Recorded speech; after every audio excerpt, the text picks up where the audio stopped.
Bueno, hermanos, entonces vamos a leer un texto de la palabra del Señor y meditamos en la palabra. Mateo capítulo 6. El verso 6 dice: Y cuando ores, no seas como los hipócritas, porque ellos aman el orar en pie en las sinagogas y en las esquinas de las calles para ser vistos de los hombres. De cierto os digo que ya tienen su recompensa. Mas tú, cuando ores, entra en tu aposento y cerrada la puerta, ora a tu Padre que está en lo secreto. Y tu Padre que ve en lo secreto te recompensará en público. Y orando no uséis vanas repeticiones como los gentiles, que piensan que por su palabrería serán oídos. No os hagáis pues semejantes a ellos, porque vuestro Padre sabe qué cosas tenéis necesidad antes que vosotros le pidáis. Vosotros pues oraréis así. Amén. Gloria al Señor. Vamos a orar.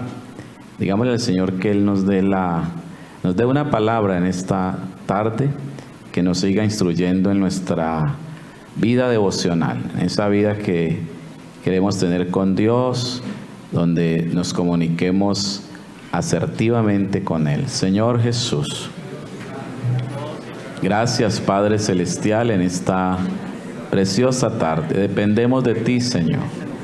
Es necesario que nos hables en esta tarde y nos hagas entender, Padre amado, el privilegio de orar. Gloria al Señor.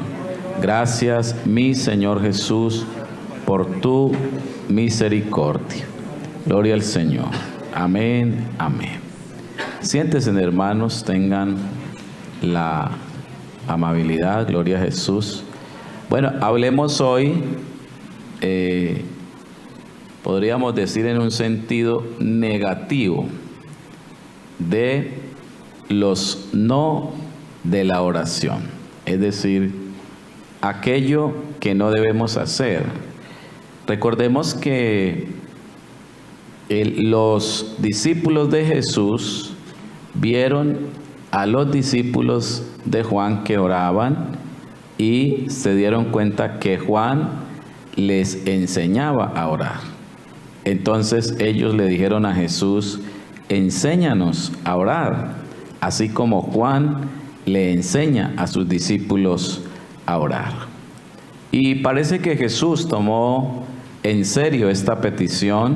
Creo que le agrada saber que hay alguien que quiere tener una comunicación con su Dios, y por eso entonces sacó el espacio para dedicarlo a sus discípulos y enseñarles a orar. Así que esa primera parte del versículo 1 dice: y cuando ores. Habla entonces del tiempo de la oración, del momento, el cuando estamos en la oración. Parece que Jesús habla del cuándo, pero tiene mucho énfasis en el cómo debo orar. Cuando voy a orar, ¿cómo debo orar? Y Él se adelanta primero a decir aquello que no es oración, Así que lo que va a decir es que no seas como los hipócritas, ¿sí? ¿Qué es un hipócrita? A ver, ¿a qué les ha sonado a ustedes la palabra hipócrita? ¿Ah? ¿Qué es un hipócrita, hermanos? Muy bien, ¿sí? Podemos usar dos términos. Simulador, ¿sí? Ese sería un término para hipócrita. O una frase sería un carácter asumido o como interpretado, ¿no? Esa sería la calidad o el sentido de hipócrita. Así que Jesús está diciendo que cuando oremos no simulemos orar, ¿sí? Que no hagamos que estamos orando, ¿sí? Y él dice que hacen los simuladores de la oración. Ya en ese tiempo había estos que se les decía hipócritas. Y Jesús no señaló a un grupo en particular, solo dijo los hipócritas. Así que pueden estar en cualquier parte, ¿verdad? En cualquier lugar, en cualquier templo pueden aparecer los hipócritas. Y Jesús dijo más bien sus características. En vez de señalar un grupo en particular, habló de las características. Y dijo que la primera característica del simulador o el que asume un papel, se vuelve un actor, ¿sí? Parece que él se ve como en un escenario frente a una cantidad de personas y lo que quiere asumir es un papel. Él dice que lo primero es que ellos aman el orar en pie en las sinagogas y en las esquinas de las calles.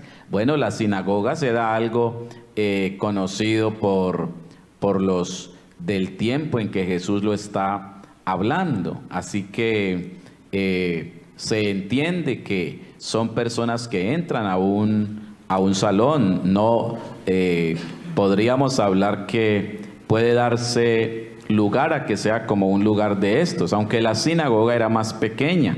Se cree que en la sinagoga había un grupito tal vez de 12, 15 personas. No eran grandes las sinagogas y allí se amaba la oración, pero era más que todo como una representación ante los demás.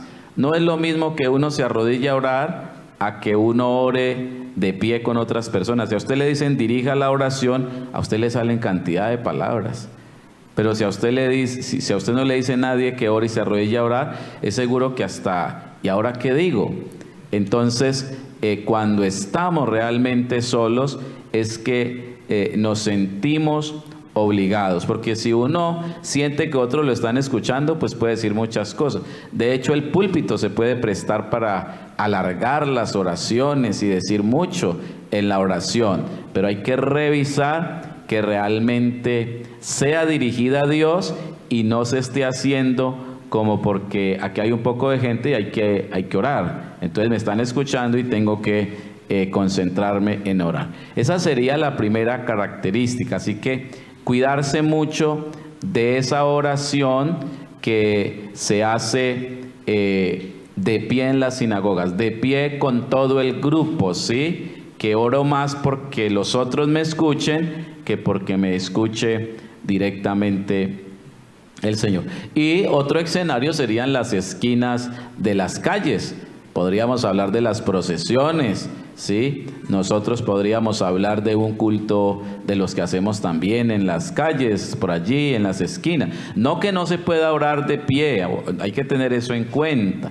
No que no se pueda orar de pie en el templo o en la esquina cuando estamos haciendo el culto. Claro que debemos elevar oraciones y la Biblia habla de cantidad de ellas que se hicieron, pero que eso no se haga, que uno se cuide de que la oración termine siendo más como un discurso orado para los demás y que uno esté ahí más como repitiendo un poco de cosas porque hay una cantidad de gente escuchando. Bueno, pues Jesús habla y dice, de cierto os digo, como si hoy dijéramos algo, les aseguro algo, les aseguro que ya tienen su recompensa. Con esto Jesús está diciendo que no es necesario que Dios se ocupe de responder esa oración porque la persona, por el hecho de haber tenido un escenario que lo escuchara, ya recibió su recompensa con eso. No necesita nada más porque él lo que buscaba realmente no era que Dios le ayudara o que Dios le respondiera a la petición, sino que la gente lo escuchara. Y pues ya la recompensa la tuvo. Por eso Jesús dijo, de cierto os digo que ya tiene su recompensa. Es decir, ya la gente lo escuchó, no necesita nada más, porque en últimas, por eso fue que él oró. Ahora el verso 6 dice cómo orar, Pero el verso 7, voy a saltar al 7, porque el verso 7 sigue hablando de los no de la oración. Y vuelve a decir, y orando, dice, no uséis vanas repeticiones. ¿Qué podría ser una vana repetición? A ver, ¿qué me dice?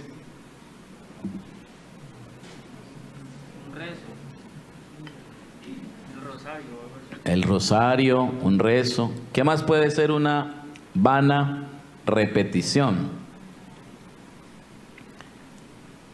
Podría ser todo aquello que se repite mecánicamente. Puede ser la palabra santo, o aleluya, o gloria a Dios, pero que se repite mecánicamente, que se repite solo por repetirse y nada más.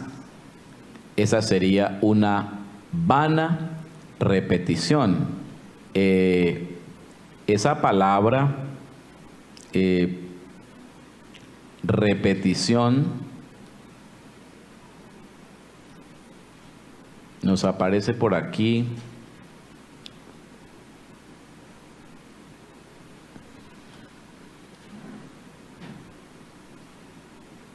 Gloria al Señor.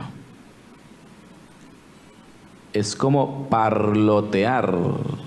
Ese sería el sentido, parlotear, ¿sí? Sin tener ningún éxito y amontonando entonces repeticiones sobre repeticiones. Y entonces Jesús dice que y señala otro grupo. Antes ha señalado a los hipócritas, y parece que los hipócritas hacen parte más del grupo de los judíos, si están dentro, decirlo de alguna manera, dentro del pueblo de Dios, esos que oran porque saben orar muy bonito y porque oran por ser escuchados. Ese fue el primer grupo. Pero ahora de las vanas repeticiones, Jesús lo relaciona con los gentiles, con personas que no son del pueblo de Dios, sino que están por fuera. Y él dice que creen que piensan que por su palabrería serán oídos. Es decir, que la oración no tiene éxito porque se diga mucho, o porque se grite mucho, o porque se hable y se diga una y otra vez, dame esto, y dame esto, y dame esto, Señor, yo te ruego que me lo des, y dámelo, ¿sí? Como si fuese pues una repetidera, creyendo que porque entre más habla, entonces el Señor pues ahora sí va a escuchar. Entonces no es porque se hable mucho que el Señor va a escuchar. Por eso dice, no os hagáis pues semejantes a ellos. No piensen. Mire la otra parte que dice, porque vuestro Padre Celestial sabe de qué cosas tenéis necesidad. Sí. Si se trata de necesidades, no habría que repetir y repetir y repetir que el Señor le dé eso. ¿Por qué? Porque si es de una necesidad, solo lo que hay que hacer es manifestar esa necesidad y dejarlo en las manos del Señor. Amén. Yo creo que con dejarlo una vez, Señor, tú conoces eso. Yo creo que a veces hay personas que repiten demasiado una petición delante de Dios, como si creyeran que, yo no sé si quieren ser oídos hasta que por repetirlo mucho, o al contrario creen que no los han oído y por eso vuelven y lo repiten. Hermanos, cuando vamos a orar debemos estar convencidos de algo, que Dios escucha la oración. Amén. ¿Cuántos creemos que Dios escucha la oración? Amén. Vamos a ir entonces a orar confiados en eso. Y sabiendo esto, vuestro Padre sabe de qué cosas tenéis necesidad antes que vosotros le pidáis. Amén. Bueno, alguien pudiera decir, bueno, y si el Señor sabe, entonces no debería de orar, Porque pareciera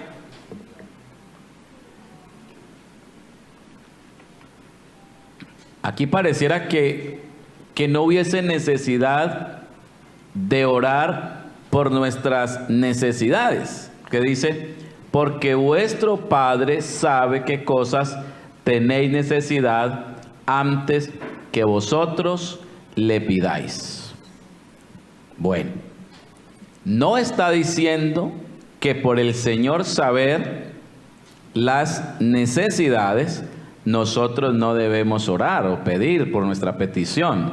Lo que está diciendo es que no nos volvamos multiplicadores de palabrería para pedir eso, ¿sí? Sino que simplemente le presentemos a Dios esa necesidad, convencidos de algo, de que Él ya sabía que yo tenía esa necesidad. Y como Él ya lo sabe, entonces la idea sería como que no creyéramos que tenemos que enterarlo, como si Él no supiera, como, oiga, vea, es que vengo a contarle algo, de pronto usted ni cuenta se ha dado, pero no,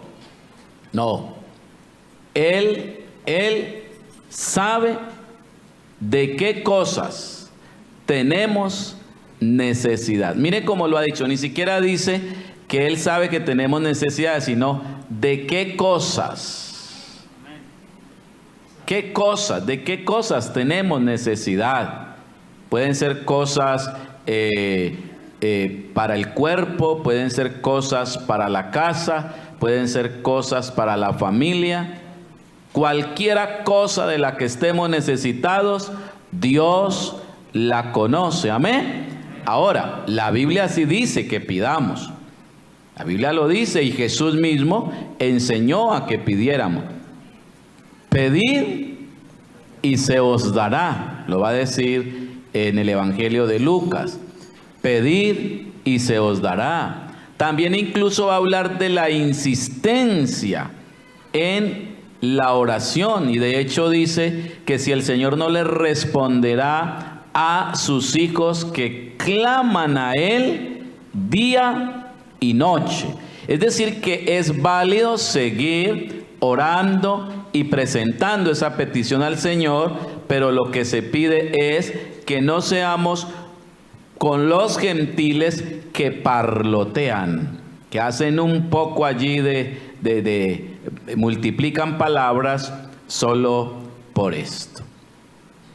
Vosotros pues oraréis así: Padre nuestro que estás en los cielos.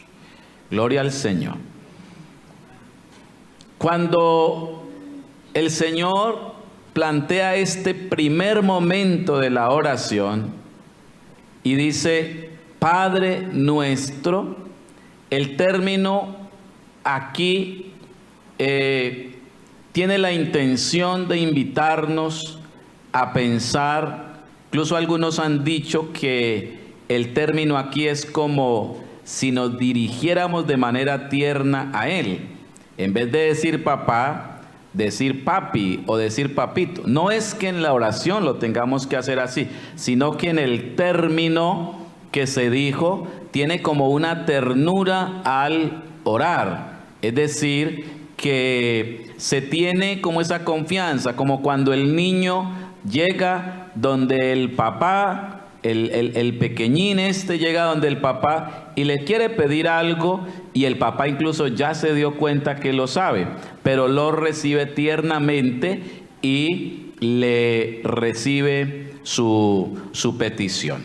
Ahora, este padre no es simplemente un padre, no es el padre del Señor de enseguida o el padre de la familia tal, sino que es Padre nuestro. Es decir, que quien le está clamando a Él tiene una vinculación con Él ¿de qué? De hijo. Amén. Es hijo de Él. Y eso es un privilegio que tenemos los que hemos sido bautizados en el nombre del Señor Jesús. Amén. Por eso el que se bautice en el nombre, ¿sí?, ya lleva ese sello de hijo. Amén. Porque más a todos los que le recibieron, a los que creen en su nombre, les dio potestad de ser, ¿qué? Hechos hijos de Dios. Así que quien no se ha bautizado, bueno, acuda al bautismo, porque este Padre Nuestro está entonces dentro de esa categoría de familia. Soy su hijo y como hijo llego a él. Ahora, como es mi papá, no estoy pensando si me dará o no me dará. Por ser mi papá, él me dará. Gloria al Señor Jesús. Muy bien. Ahora la frase completa dice: Padre nuestro que estás, ¿dónde? En los cielos. Esta palabra cielos es para indicar que Él está por encima de todo, que Él no es las cosas, Las cosas del universo son muy diferentes a Él, las cosas creadas son muy diferentes a Él. Él se separa de todo, Él es Dios por encima de todas las cosas. Gloria al Señor. Y a ese es que le clamamos, gloria al Señor. Por eso, antes de entrar a conectarnos con Él para pedirle algo material, debiéramos conectarnos con Él para adorarlo y amarle como Él es. Él es Dios. Y Él merece todo nuestro amor, porque Él nos ha creado a nosotros también. Amén. Así que hay dos. Uno puede mirar a dos partes de Dios, por decirlo de esta manera. Uno puede mirar a su rostro y uno puede mirar a su mano. Sí. Cuando el enamorado mira a su enamorada, normalmente no le mira las manos, ¿o sí? ¿Dónde fija su mirada?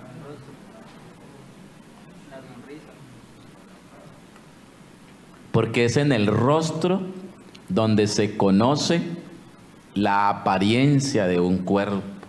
Si el cuerpo está feliz, una mano, usted la mira y la mano no le dice mucho, a menos que se haga un gesto con ella.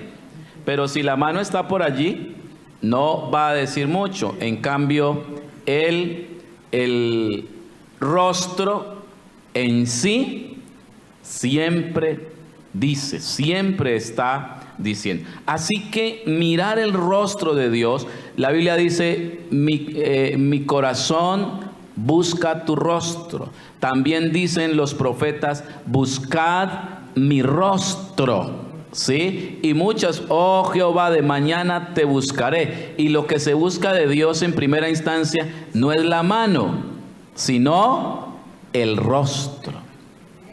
Y el rostro se busca como el enamorado. También dice el Salmo, uno de los salmos dice que así como los siervos miran a los ojos de su Señor, así Israel mira a los ojos de Dios, para hablar de que antes de querer algo de Él, antes de que Él quiera regalarme algo, lo que se quiere es la aprobación de Él. Que antes de que le extienda mis manos para que me dé algo, lo que quiero es elevar las manos para adorarlo y para reconocerlo como Dios. Así que si se va a hacer una oración que no se multiplique en mera palabrería, tendría que ser una oración que tenga en su primer momento dirigirse al Padre celestial, creador del cielo y de la tierra, pero mirarle el rostro. Amén. Para adorarlo. Amén. Para sonreírle, para reconocerlo como Dios y Señor de nuestra vida. Gloria al Señor Jesucristo. Así que allí es donde la Biblia nos invita a mirar. La mano, ¿qué implica mirar la mano? Uno cuando mira las manos de las personas, normalmente mira si le traen algo. ¿O no? A ver, ¿siguen aquí?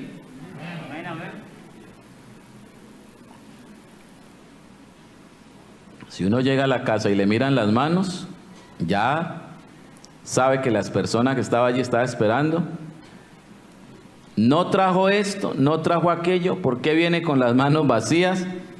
¿Sí? Oiga, usted ni una banana trae. ¿Cierto? Pues no le traje una banana, pero le traje esta cara, mire. Sí. Los enamorados pueden hablar así. Sí. Porque primero se mira. ¿Qué hay que mirar primero? El interesado, ¿qué miraría primero, hermanos? La mano. ¿Y el enamorado? El rostro. ¿Usted qué mira? Diga la verdad. Ay, voy a la iglesia a pedirle al Señor que... Ay, no vamos a la iglesia para pedirle al Señor. ¿A qué viene a mirarle?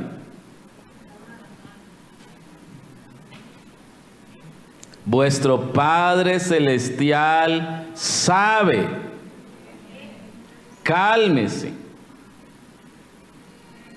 Entre con la reverencia que hay que entrar. Y entonces suelta el Señor en la oración que quiere enseñar, que se desliga de esa oración de parloteo, de palabrería o simplemente para que otros oigan. La oración tiene un sujeto que escucha y no es los que están al lado, es Dios. ¿Qué importa si los que están al lado escuchan o no escuchan? La oración es dirigida al Padre que está en los cielos. Amén. Así que de ahora en adelante, cuando ores, entonces, y si te toca en grupo, busca que tu oración sea dirigida al Padre nuestro. Gloria al Señor Jesús. Ahora dice, santificado sea ¿qué? ¿Qué quiere decir eso?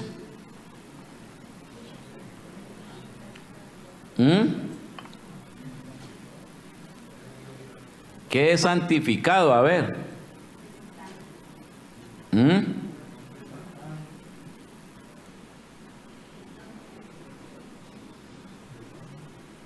Reverencia. En la palabra santificado es, le hago reverencia. No es solo una repetición. Debe ser en ese caso una actitud. Amén. Una actitud ante el Señor. Santificado sea ¿qué? Tu nombre. Estuvieron anoche en el grupo, en los grupos VIP, y ¿qué aprendieron sobre el nombre? ¿Qué es el nombre? A ver si voy a hacerles un examen. ¿Qué es el nombre? Anoche estuvimos, yo lancé el estudio para que se hiciera anoche en muchos lugares y precisamente ese era el título del estudio. ¿Cómo era el título? Uy, pero pocos fueron. Ojo que los estudios siempre tienen una información que nos puede ayudar mucho para crecer en la vida cristiana. ¿Cuál es su nombre? Entonces, ¿qué se dijo sobre el nombre? ¿Que el nombre qué es? A ver, ¿a qué está ligado el nombre? ¿Eso se estudiaron anoche ese tema o no? Entonces, ¿a qué está ligado el nombre? Porque anoche lo vimos. Porque es que aquí dice, santificado sea tu nombre. ¿Por qué es bueno ponerle cuidado a esos estudios donde nos van dando ciertas características? Por ejemplo, en el caso del nombre, de lo que se dijo anoche. Si usted no puso cuidado, se fue por otro lado, o no sé el líder qué tan hábil fue para ayudarle a entender esto, pero allí se explica dos cosas. El nombre está ligado a la presencia, ¿sí? y el nombre está ligado a la función, ¿sí? Si uno dice silla, ¿para qué es una silla? Para sentarse. Entonces, inmediatamente está ligado a la función, siempre. Cualquier cosa que usted nombre aquí, el nombre siempre resalta la función. Si digo mesa, ¿qué función tiene? Recibir, ¿cierto? Platos para poner allí cosas. Y digo columna, sostener. Siempre está ligado. Pero ojo, cuando yo digo, cuando yo nombro algo, no solo nombro la función, sino que también al nombrar se hace evidente la presencia de lo que se nombra, ¿sí? Por ejemplo, yo digo pispirispis. ¿Qué función tiene pispirispis? ¿Ah? ¿Cómo? No le escuché, hermano. ¿Cómo?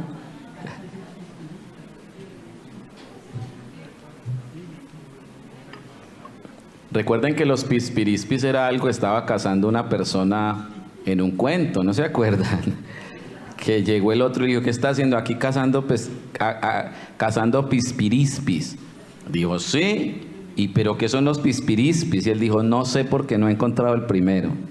Entonces, bueno, eso es simplemente, cuando digo pispirispis, es que como usted no tiene una información sobre lo que es, entonces usted queda que ni le llega nada a la mente, ni encuentra una función. Así que el nombre siempre tiene que estar ligado a algo que realmente exista, ¿sí? Que sea real. Por eso entonces, en el nombre, y más en el nombre del Señor, vamos a encontrar que su nombre atrae su presencia. Gloria al Señor. Donde hay 2 o 3 congregados en mi nombre, ¿qué? Allí estoy. Así que no es que el nombre tenga una magia y que al decir Jesús inmediatamente entonces se active algo. No, es que donde se invoca el nombre, Dios se hace presente. ¿Qué tal? Gloria al Señor. Bendito el Señor. Dele el aplauso a este nombre que es sobre todo nombre. Gloria al Señor Jesús. Así que desde ahí vamos entendiendo esta parte de lo que es el nombre. Pero el nombre también tiene la función. Y en el caso de Dios, si se hizo el estudio bien ayer, habla de que Dios es presencia, Dios es compañía, Dios es amistad, Dios es proveedor. Ese nombre, cuando se invoca el nombre, por eso, y todo lo que pidiereis, ¿qué? En mi nombre, creyendo en mi presencia, lo recibiréis. Deben ser conocidas las peticiones delante del Señor, teniendo en cuenta su nombre. Y aquí, la palabra santificado tiene que ver con algo reverente, algo consagrado y algo separado. Así que cuando Él está enseñando a orar a una presencia que es única, que es especial, que no hay otra presencia como Él. Por eso el hipócrita y por eso el gentil erra al orar, porque Se crea otro escenario diferente cuando hay un nombre especial que se puede invocar, y al invocarlo allí se hace presente el Dios real, majestuoso, eterno, maravilloso y dueño de todo. Cuando invocamos ese nombre, la presencia de ese nombre es exclusiva. Amén. No se confunde con otra presencia. Escúcheme esto: no hay demonio que pueda reemplazar o hacerse pasar por la presencia que atrae el nombre del Señor Jesucristo. Cuando se invoca este nombre, solo hay uno que puede responder a ese llamado, y es el Dios eterno, el Padre de gloria, que se ha convertido en nuestro Señor. Denle el aplauso a Jesús.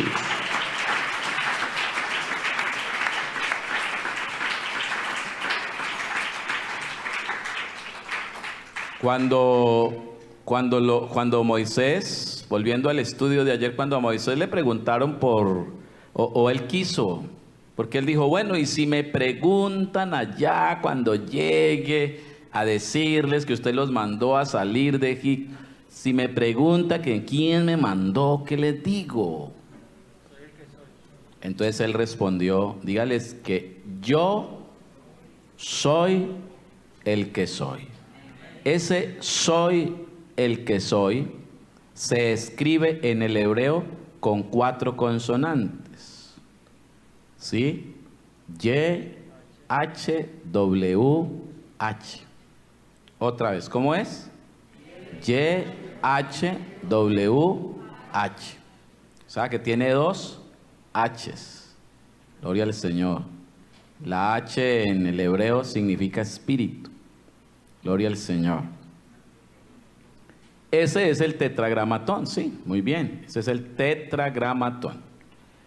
De ese nombre es que se ha derivado los nombres, aunque algunos han dicho que era un nombre impronunciable, no es verdad.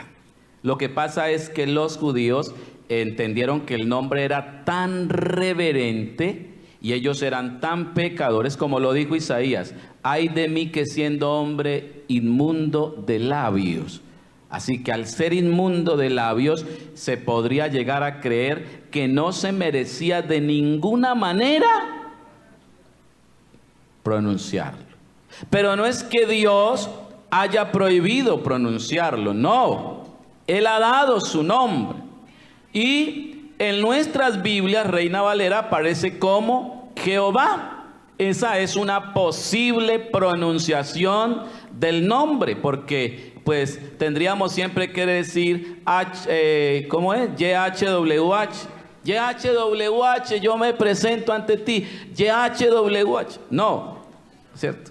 Entonces lo que se hizo fue colocarle unas articulaciones de acuerdo también a las mismas consonantes, ¿sí? Entonces algunos han dicho que posiblemente Jehová es un nombre realmente muy reciente. Él no es tan antiguo, ni siquiera los israelitas llegaron a conocer la pronunciación del nombre Jehová. Ellos, es muy posible, y desde la cultura de ellos no pronunciar el nombre, prefirieron decir Adonai, ¿sí? Y no decir, no pronunciar el nombre. Pero el nombre se pronunciaba, y es muy seguro que sonaba algo como Yahweh o Yahvé, ¿sí? Algo así sonaría el nombre. Bueno, los masoréticos fueron los que le colocaron unos punticos que tienen las consonantes del idioma hebreo, que tienen, el idioma hebreo está compuesto por unas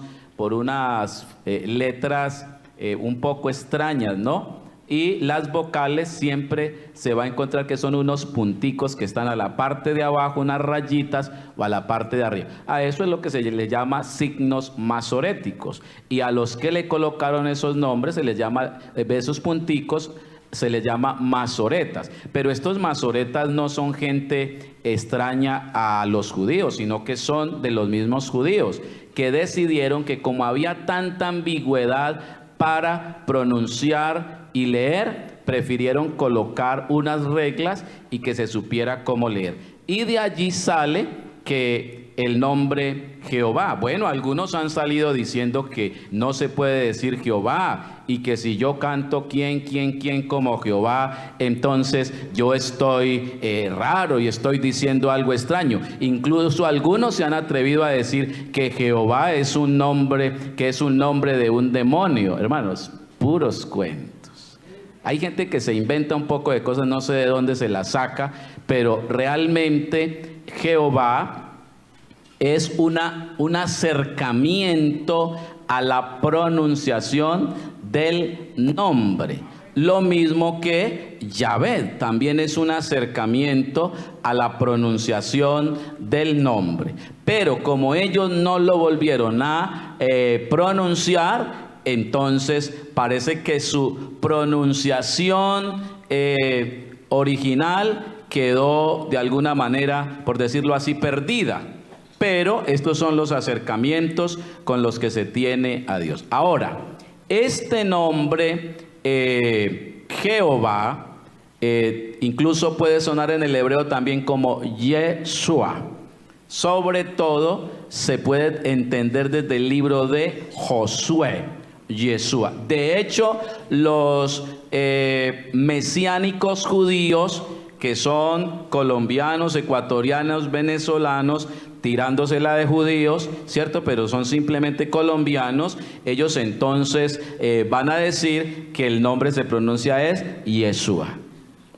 Entonces, siempre que van a dirigirse a Dios, van a decir Yeshua HaMashiach, ¿sí? Yeshua es mi Mesías, ¿sí? Algo así. Yeshua es mi Cristo, algo así.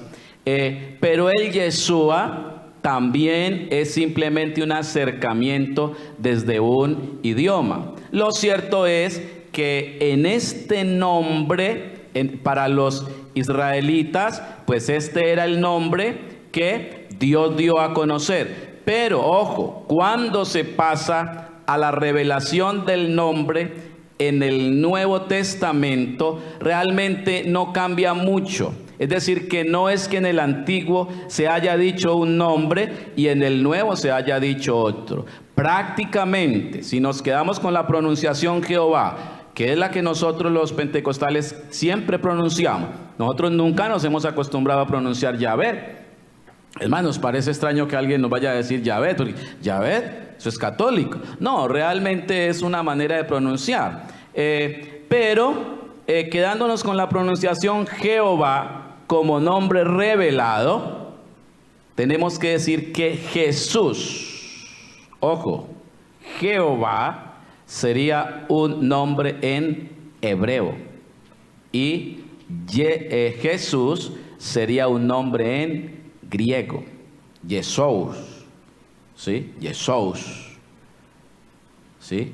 En inglés es Jesus y en español es Jesús, ¿sí? Pero quedémonos, Jehová en hebreo significa Dios salva y Jesús en griego significa Dios salva. Así que el nombre que se reveló a los judíos y el nombre que se le entregó a la iglesia es el mismo nombre, tiene el mismo significado. Pónganle por nombre Jesús, porque Él salvará a su pueblo de sus pecados. Ahí está la función del nombre. ¿Por qué le ponen Jesús? Porque la función es salvar al pueblo de sus pecados.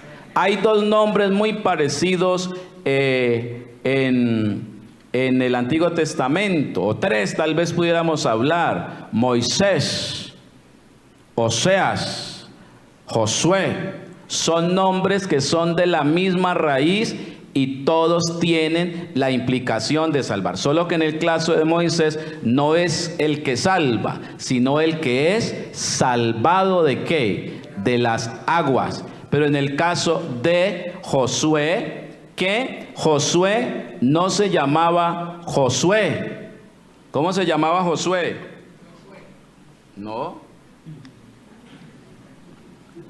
Trató de pronunciarlo en hebreo. Oseas. Números. Oseas. Pero le dijeron, no lo llame Oseas, llámelo Josué, que es Jehová salva. O sea que en el nombre Josué suena el tetragramatón también. Allí está sonando. Pero estoy diciendo todo esto porque el Padre Nuestro dice, santificado sea tu nombre. En otras palabras, que tu presencia sea reconocida en este momento como la presencia más importante que hay. No me voy a dejar entretener por otra cosa, sino que me voy a dedicar reverentemente solo a ti. Amén. Si dirijo mi oración a ti, Padre mío, es porque reconozco que eres el ser por excelencia, el más especial, el más grande, el todopoderoso, el ser que no hay otro como tú, al que todas las cosas se tienen que doblegar, al que toda rodilla tiene que doblarse y pronunciar su nombre. Vivo yo, dice el Señor, que ante mí se doblará toda rodilla y toda lengua que confesará que Jesucristo es el Señor, que Él es el dueño de todo. Denle el aplauso mejor al Señor.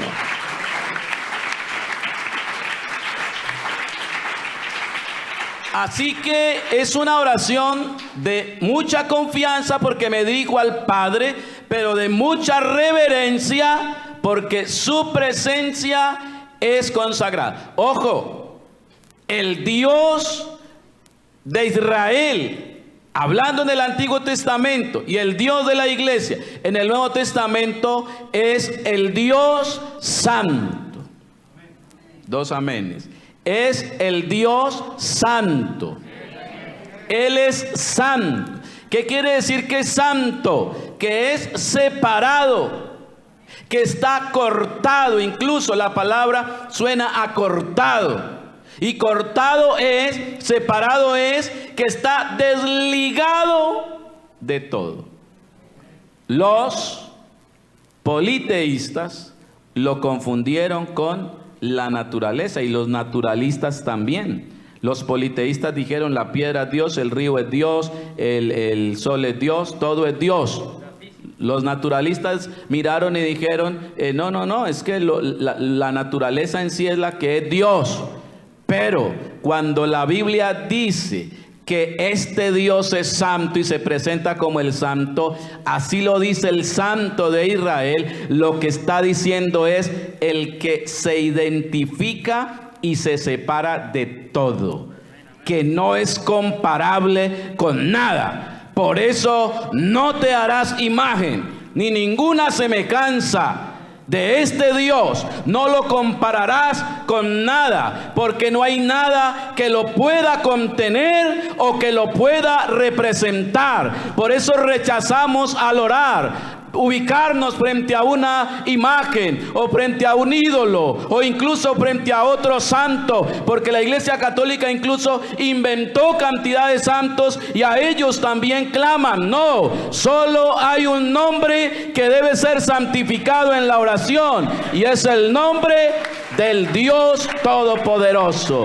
Dele fuerte el aplauso al Señor. Bendito el Señor. Así que el Dios de Israel es santo, incomparable, omnipresente, omnipotente, amén, insondable, que es una negativa. El in es no sondable, es decir, no se puede. Inmensurable, que no se puede mesurar o que no se puede como medir, nada de eso, ¿sí? Ese es. Infinito, que no se puede, no, eso, y o que no se puede, que no se le puede dar fin, ¿sí? Porque recuerde que uno quiere definir. Cuando se habla de definir, la última parte de esa palabra finir es darle fin a algo. Y uno quiere definir a Dios y dejarlo cuadriculado en algo. Y resulta que este Dios tiene un nombre que aún el mismo nombre es misterioso. Amén. Porque hasta ahora dicen cómo se pronuncia. Y algunos quieren enseñarnos el hebreo para decirnos que solo así se pronuncia. No. El texto dice, toda lengua confesará. Y cuando habla de toda lengua no es la lengua suya, la mía y la del otro. Habla de los idiomas, que en cualquier idioma, que en cualquier lugar, que en el quechua, que en el embera, que en el inglés, que en el alemán, que en el chino, el mandarín, el que sea, el nombre de Él debe ser pronunciado, amén, y debe ser exaltado. Dele gloria a este nombre, a Jesús la gloria. Alguien que diga amén. A Jesús la gloria, a Jesús la gloria, a Jesús la gloria, a Él por siempre y para siempre. Gloria al Señor Jesucristo. Ahora, santificado, santificado sea tu nombre, que sea reconocido como nombre exclusivo. Y ahora dice, venga tu reino. Amén. Pues entro en una confianza con Dios, pero al mismo tiempo en una reverencia con Él. En confianza porque es mi papá, pero en reverencia porque es inmensurable, grande, incomparable, y no me puedo portar de cualquier manera, sino con la cabeza abajo. Él es el único que debe estar arriba en la oración. Y yo debo estar abajo. Por eso nos arrodillamos, por eso nos inclinamos, porque no merecemos estar de pie. Debemos estar estirados delante de Él, reconociéndolo como el único Dios de nuestra vida. Y ahora que reconozco esa confianza familiar, pero esa reverencia ante Él, le hago la primera petición: venga tu reino. Amén. Y está seguido de otra: hágase tu voluntad. Esas dos se corresponden mucho. Venga tu reino. Casi que uno pudiera poner allí, es decir, hágase tu voluntad. ¿Dónde? En mí. En mí, en el que está orando. ¿Sabe qué es entonces orar? Por eso orar no es repetir palabras, no es llenarme de una insistencia en palabras, no. Orar es tener una actitud de amistad, de reverencia, pero también un deseo profundo de rendir ante Dios mi voluntad. No van a contar mis deseos en la oración, aunque uno a veces llega desesperado. Por eso la Biblia dice, por nada estén afanosos. Porque uno puede llegar afanoso y desesperado, casi que decirle al Señor, meta, casi que uno quisiera cogerle las manos al Señor rápido y decir, toque aquí. No me deje desbaratar esto, ayude, métase, ayude. Así como hablarle al Señor así. No. Venga tu reino. La palabra reino viene de un término griego que es basilea. Digan conmigo, basilea. Eso es reino. Pero basilea viene de una palabra, de una raíz que es basis. Y esa viene de otra que es base. Esa última sí la entiende usted. Base, porque está también en español. ¿Qué es base? No me va a decir qué es lo que se echa la mujer en la cara, que también le dicen así, ¿no?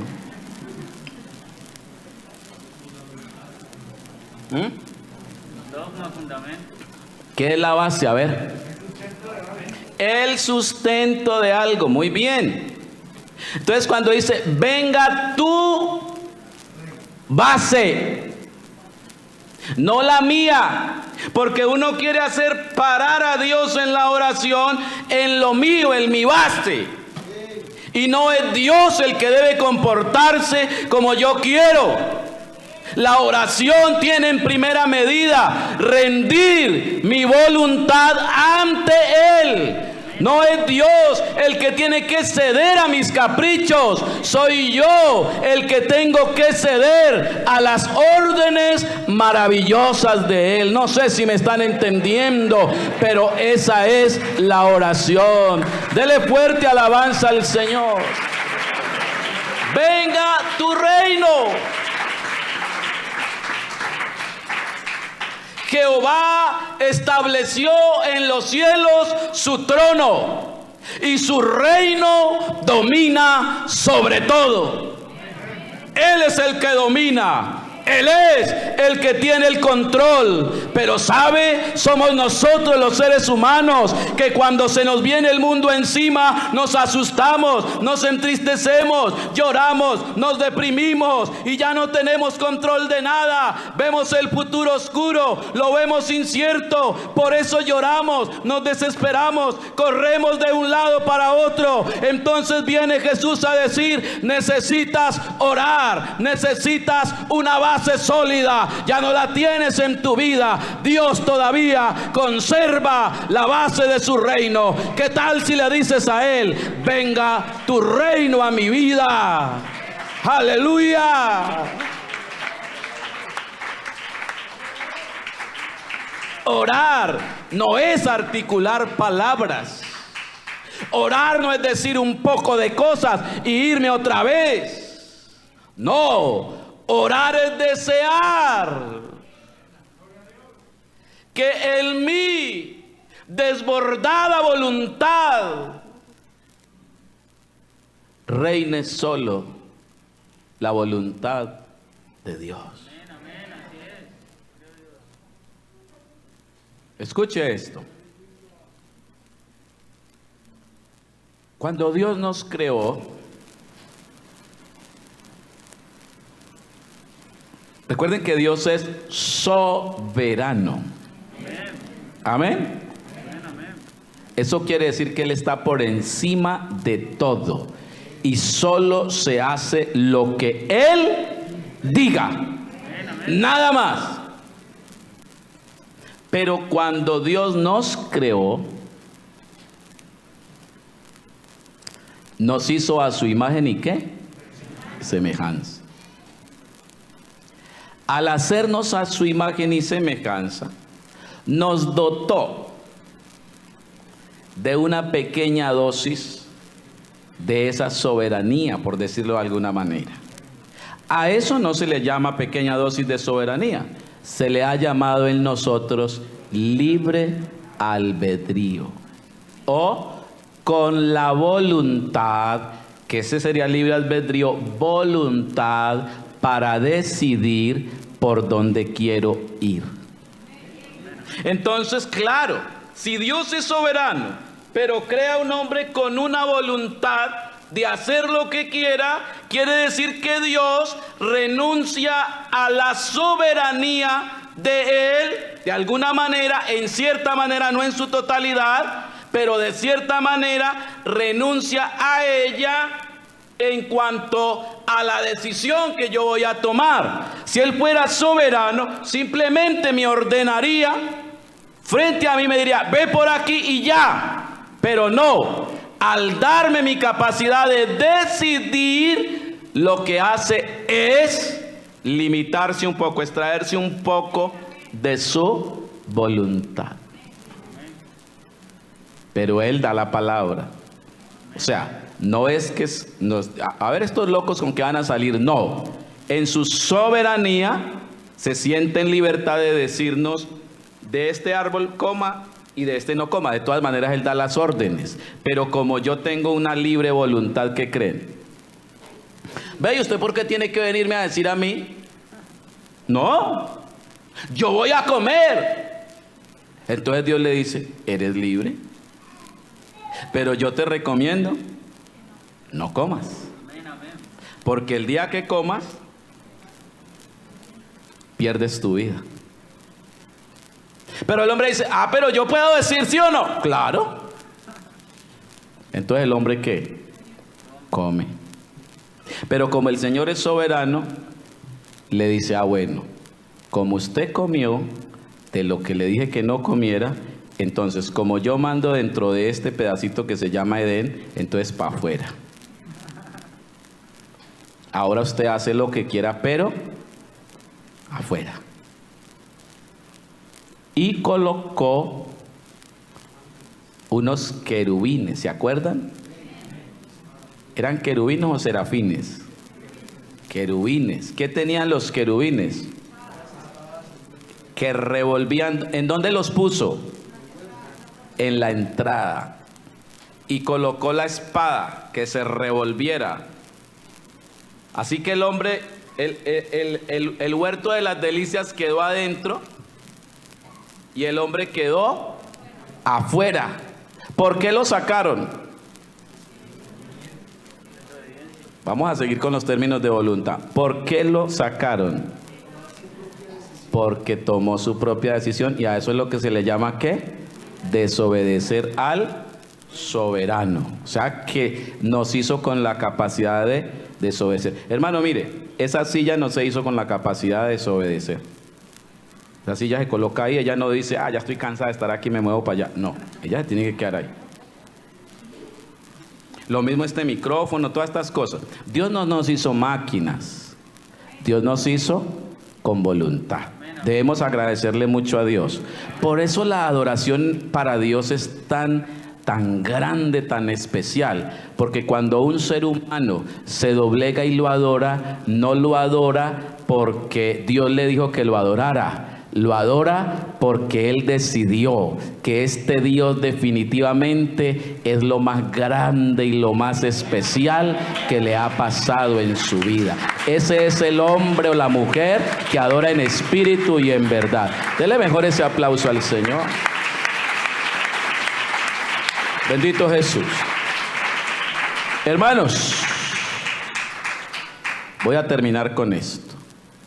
Así que la espada se revolvía, el huerto quedó al interior y él al exterior. Ya no puede volver a entrar. Ahora, las espadas revolviéndose, ¿eso es para que ya termine o qué?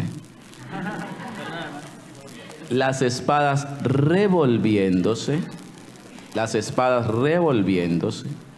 indican algo. Como si lo amenazaran y como le dijeran, ¿quiere volver a entrar? Decida entrar. Si el hombre se hubiera decidido a entrar, ¿qué creen? ¿Cómo? Entonces, para entrar, ¿qué tiene que hacer? Otra vez. Si él quiere entrar, ¿qué tiene que hacer? Hacerse atravesar, ¿por qué? Por esa espada. Ojo, pero como Dios es bueno, este Dios se hizo hombre, vino hasta el querubín y se dejó atravesar por la espada del querubín, para que ahora nosotros no tuviéramos que sufrir esa muerte, sino que pasáramos por la muerte de Él a la vida eterna. Esa es una explicación que tenemos desde allí. Pero ojo, eso desde la oración, porque a nosotros eso se nos tiende a olvidar, y por eso entonces viene la oración de todos los días. Todos los días nos levantamos y le decimos, venga tu reino. Señor, si usted ve como que me voy a hacer el loco y voy a terminar haciendo lo que yo quiera, sujétame con tu espíritu, amén. Ayúdame, oh Dios. Yo quiero que se haga tu voluntad y no la mía. ¿Recuerdan a Jesús allá en Getsemaní? Estaba miedoso, estaba tembloroso, sudaba grandes gotas de sangre y decía: no quisiera tomarme esta copa. Pero entonces preguntó que si era posible que la copa no se la tomara, pero que no se hiciera su voluntad, sino la voluntad del que lo había enviado. Hermano, todos los días dígale al Señor que se haga tu voluntad y no ¿qué? Porque si usted deja que se haga la suya, golpea a su esposo, grita a su esposa, insulta al vecino, le miente a fulano, traiciona, hace un poco de cosas, porque usted en su propia voluntad lo único que sabe hacer es pecar, equivocarse. Por eso todos los días en la oración lo que hacemos es entregarle nuestra voluntad al Señor. En esto venga tu reino, es diciéndole: el único que realmente tiene el control y nunca lo pierde, el que sustenta todas las cosas con la palabra de su poder, eres tú, oh Señor. Por eso yo me rindo ante ti, y mi voluntad y mi capacidad de decidir la dejo a expensas de tu Espíritu Santo. Ahí es donde el Espíritu Santo viene a la vida de una persona para tomar la vida de esa persona y tomar el control de ella y guiarlo. Ahora ya no es la persona, ahora ya es el Espíritu de Dios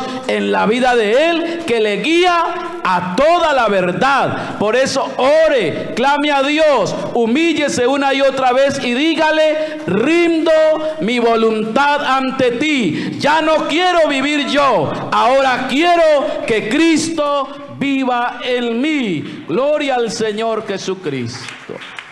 Hermanos, orar no es repetir un poco de palabras, luego pararme e irme. Orar es entrar con toda la actitud del ser a conectarme con mi Creador. Uy, que se me empie. ¿Quién entendió este mensaje? A ver, bendito el Señor. Sé que me alargué un poquito, pero era necesario entrar para explicar hasta aquí esta parte. Gloria al Señor. Hermano, ¿quién quiere hoy continuar o orar de esta manera? A ver, levanten la mano los que lo van a hacer. Levanten la mano el que entendió este mensaje. Bendito el Señor. Dios Todopoderoso, gracias.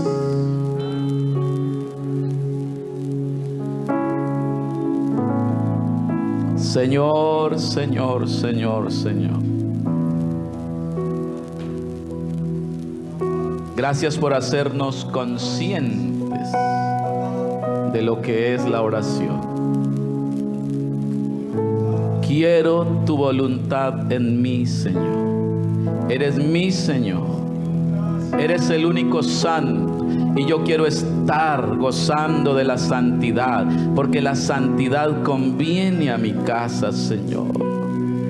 Quiero ser santo como tú eres santo. Toma mi vida, toma el control de mis emociones, de mi voluntad. Quiero decidir, oh Dios, influido, guiado, enseñado por tu Espíritu.